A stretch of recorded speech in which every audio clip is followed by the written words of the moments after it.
What do I want in a partner? If I offered everything I could to a partner, who would I be? You work on that.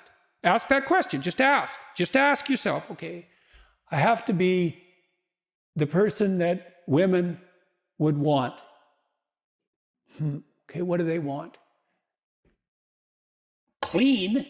That's not a bad start.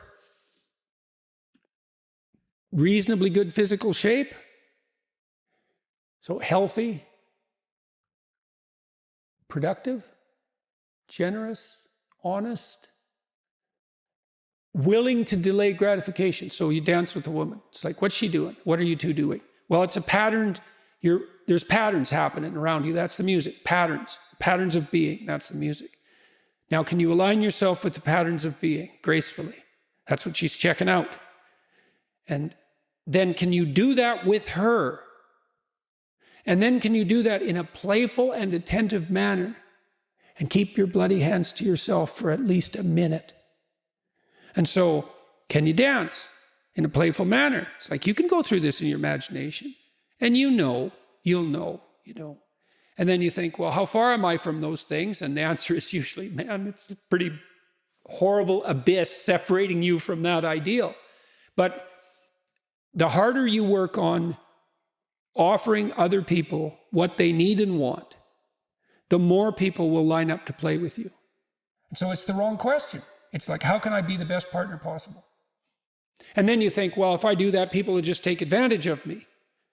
And that's the non-naive objection, right? Because the naive person thinks, well, I'll be good and everyone will treat me right. It's like the cynic says, no, I'll be good and someone will take me out. And then you think, well, what do you do about that objection? And the answer is, well, you factor that in. And that's why you're supposed to be, what is it? As soft as a dove and as wise as a serpent. It's like, I know you're full of snakes. I know it.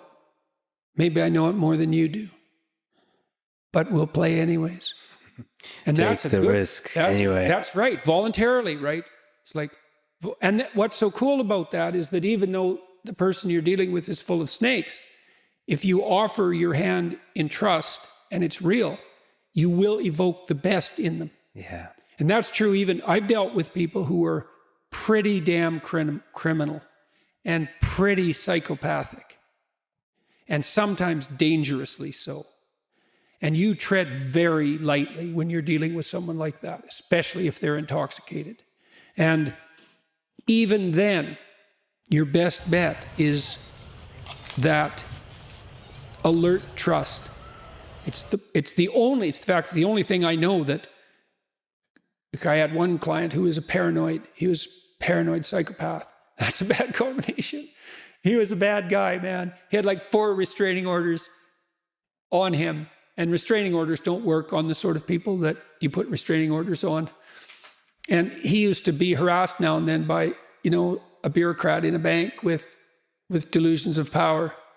And he would say to them, he used to kind of act this out to me when I was talking to him. He'd say, I'm going to be your worst nightmare. And he meant it. Yeah. And he would do it. He had this obsessional, psychopathic vengeance that was just like right there, paranoid to the hilt. And paranoid people are hyper acute. So they're watching you for any sign of deceit or manipulation. And they're really good at it. Because like they're 100%, that's what paranoia is. It's 100% focus on that. And even under those circumstances, if you step carefully enough, you can avoid the axe. That's a good thing to know if you ever meet someone truly dangerous.